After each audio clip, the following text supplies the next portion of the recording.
श्री गोकुल नाथ की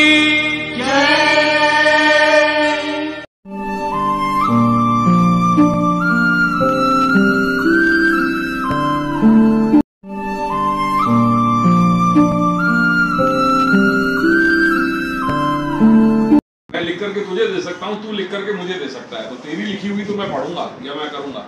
जैसे अपन पूजा पाठ करते हैं तो पूजा पाठ में कोई कर्म कराने वाला उपाध्याय या गौर होना जरूरी है।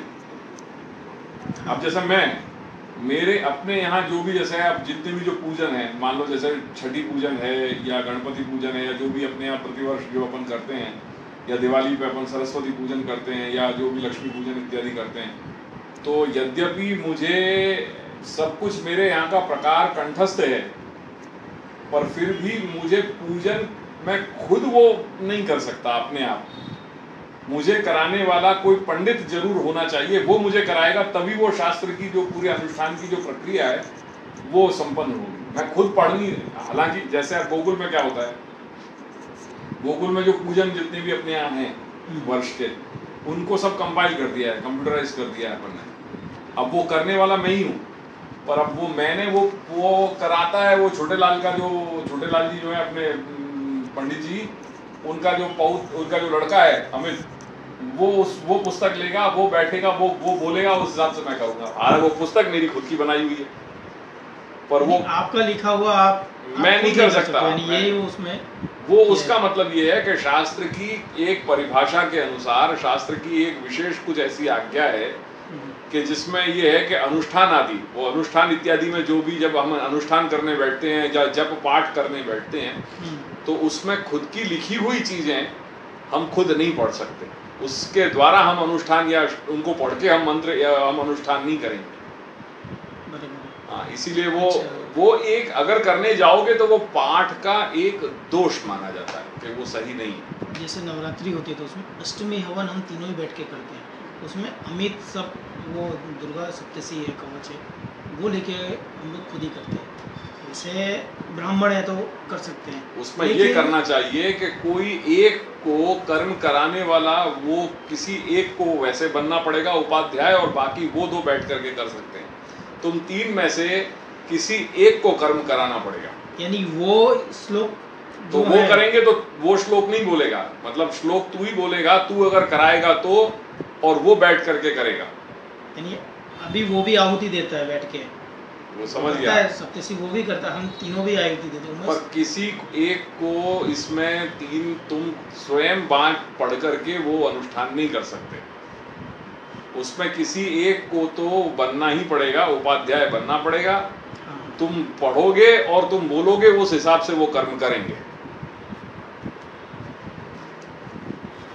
ये है, या तो तुम दोनों कर लो या कोई भी, यानी तुम तीनों में से अगर तीनों को बैठना है तो फिर कोई जो कर्म कराने वाला है उसको किसी ब्राह्मण को पकड़ के लाओ। यानी वो श्लोक बोलता है वो करता है, तो उसको फिर वो आहुति नहीं देनी है, उसको सिर्फ करवाना है। वो कर्म कराएगा, और कर्म कराने के बाद फिर जो कर्म करने वाला है, तू कराने वाला है, बाद में तोष को और अपने उमेश को, उन दोनों को तुझे कम से कम एक श्रीफल और ₹1.25 दक्षिणा की तुझे और देनी पड़ेगी। क्यों? वो जरूरी है। अगर दक्षिणा नहीं दी तो वो कर्म पूर्ण नहीं हुआ। कर्म की पूर्णता शास्त्र में तभी मानी जाती है कि जब कर्म कराने के बाद भोजन करा दिया ब्राह्मण को, और भोजन कराने के बाद फिर उसे दक्षिणा दी। वो जब दक्षिणा तुम कंप्लीट दोगे तब जाकर के वो जो तुमने अनुष्ठान किया, वो अनुष्ठान पूर्ण टेक्निकली तभी माना जाता है, नहीं तो वो तुम्हारा कर्म जो है वो अपूर्ण हो गया, वो पूरा नहीं हुआ। अच्छा, दूसरा ये कि इसमें ये लिखा है कि जैसे पाठ करते हैं आप, तो उसको गा कर नहीं कर। हाँ, जैसे पाठ और स्तुति, जैसे आजकल क्या चल रहा है, ओम भूर्भुवस्वः तत्सवितुर्वरेण्यं भर्गो देवस्य धीमहि धियो यो न प्रचोदयात्। आजकल वो उस तरीके से सब मिलती है कि नहीं, कैसे? तो मंत्र जो है वो मंत्र है, मंत्र का इस तरीके से गान नहीं होना चाहिए। तो वो बिल्कुल अनर्गल बकवास है जो आजकल, जो अब ठीक है किसी को तो मालूम नहीं है। तो इस तरह से गान की पद्धति में किसी भी मंत्र को आप गाकर नहीं कर सकते। नहीं। अच्छा, एक मंत्र ठीक है, पाठ और स्तुति दोनों में क्या फर्क है? स्तुति तो अपन गा के कर सकते हैं कि नहीं? हाँ, क्यों नहीं कर सकते? स्तुति, हाँ, मंत्र का जप होता है, देख। हाँ, मंत्र का जप होगा और स्तोत्र वगैरह जो है उनका पाठ होता है। तो पाठ में हम जो छंद की प्रक्रिया है, क्योंकि जो भी पाठ हैं वो छंद में निबद्ध किए जाते हैं, जो भी श्लोक हैं, जो स्तुतियां हैं, वो चाहे उनके कई जो है वो अपने ये छंद होते हैं, तो वो छंद में उनकी रचनाएं करी जाती हैं। जैसे अनुष्टुप छंद में कर दिया, या शार्दूल विक्रीडित में कर दिया, या वसंत तिलका में कर दिया, या मंदाक्रांता में कर दिया। तो ये सब छंद हैं। तो छंद का जो पद्धति है, छंद को के पाठ करने की जो पद्धति है, वो उसको ये नहीं कहेंगे कि वो गाया गया। जैसे यो माया उद्धरतुं धरणी तले निज बले नैव स्वकीयांजनान् आविर्भूय तथा कृपा परवशः श्री विठ्ठले शालये यः श्री भागवतार्थ तत्व विवृतेः चक्रे प्रचारं वचः पीयूषैरति पोषणाय सततं श्री गोकुले शोभतु। तो ये तो छंद का चलन है। तो वो छंद के चलन में इसको हम ये नहीं कहेंगे कि आप गा रहे हो। पर जो आधुनिक ढंग से जो अब हो गया है, जैसे या तो फिर जैसे कई जगह वो एक बीच में कैसेट बहुत फेमस हो गई, डाल डाल बोले श्री कृष्ण शरणम मम, वो क्या है, वो बिगिनिंग को क्या है, हाँ, ऐसे जो आजकल जो कैसेट चलने लगी, वो मंत्र की जो है वो मर्यादा नहीं। पहले अपने यहाँ होता था ना गद्य और पद्य हिंदी में, तो गद्य जो होता था वो अलग होता था। हाँ। पद्य में क्या है, कविताएं होती थी। हाँ। तो वही छंद बता दिया ना मैंने, तो उसमें स्तुतियां गाई जा सकती हैं, स्तुति गा सकते हैं। हाँ, पर मंत्र नहीं। मंत्र और स्तुति में भेद है। मंत्र का आप जप करोगे, मंत्र को तो जो मंत्र का जो स्वरूप है उस हिसाब से ही उसका जप करना है। जैसे ओम भूर्भुवस्वः ओम तत्सवितुर्वरेण्यं भर्गो देवस्य धीमहि धियो यो न प्रचोदयात्। तो उसके मंत्र के अनुस्वार सस्वर पाठ जो होते हैं, उसके शास्त्र में, वेद शास्त्रों में उनके संकेत दिए हुए हैं कि किस जगह आप उसको उदात्त करोगे, किस जगह उसको अनुदात्त करोगे। तो स्वर के भेद हैं 3, एक उदात्त, एक अनुदात्त और स्वरित। तो इसके नोटेशंस हैं कि मंत्र में किस जगह आपको कौन से स्वर पे, किस मुकाम पे आपको अनुदात्त बोलना है, किस जगह पे उदात्त बोलना है और किस जगह पे आपको स्वरित बोलना है। तो अनुदात्त यानी नीचे, उदात्त यानी ऊपर और स्वरित यानी मध्यम रूप से। तो वो नोटेशंस दिए जाते हैं। जैसे ये संस्कृत में जो भी है लास्ट में म आता है तो वो लुप्ति होता है। हाँ। अंग की बिंदी अहम। जैसे मैं बताऊं, जैसे इसका, जैसे अब एक ले लो, मंत्र ले लो, संहिता का है ओम ईशे त्वोर्जे त्वा वायवस्थो पायवस्थ देवो वस्सविता प्रार्पयतु श्रेष्ठतमाय ध्वमग्निया देवभागमूर्जस्वती पयस्वतीरनमीवा अयक्ष्मा। तो ये ही इसकी पद्धति है।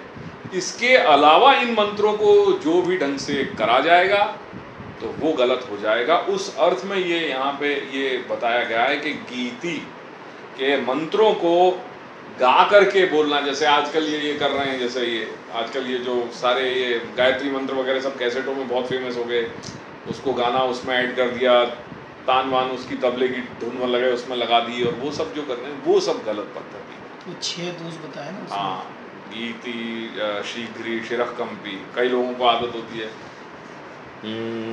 हाँ, ये तो ये शिरः कंपी, तो वो माथा हिलाते हिलाते पाठ करना, वो भी पाठ का एक दोष है। एक तो उच्चारण क्लियर होना चाहिए, दूसरा उसका भावार्थ आना चाहिए। तातम श्री लक्ष्मणम नौमी श्री वल्लभ यशस्करम गोकुलेश ग्रहाधीशम श्री चंद्राचारु दर्शनम। श्री चंद्रवाली माजी महाराज और चारू, उनको अपने सुंदर स्वरूप को दिखाने वाले चंद्रावली माजी महाराज।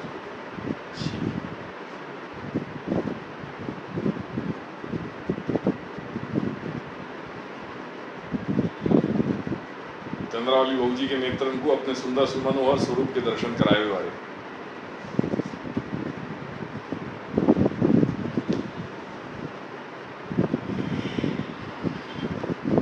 तातम श्री लक्ष्मणम नवमी श्री वल्लभ यशस्करम गोकुलेश ग्रहाधीशम श्री चंद्राचारु दर्शनम पूज्य चरण चतुर्थ पीठाधीश्वर तेजो मूर्ति श्री गोकुलपति ग्रह प्रतिपालक विद्वत वरेण्य मूर्ति मन मन मथ मानहारक। यह अनंग की बात नहीं है कि जाके अंग नहीं है, वो अनंग है उनको, पर वो आरुत्सु यहाँ पे वो नहीं है। या लिए यहाँ पे मूर्तिमन शब्द है, तो मूर्तिमन मनमथ जो है वहाँ के मान को हरण करने वाले बहुत सुंदर रहते। स्वपाद पद्म मकरंद तुंदिल चंचरीक वपु चंचरीक पुंज पुष्टिक पथ प्रणेता।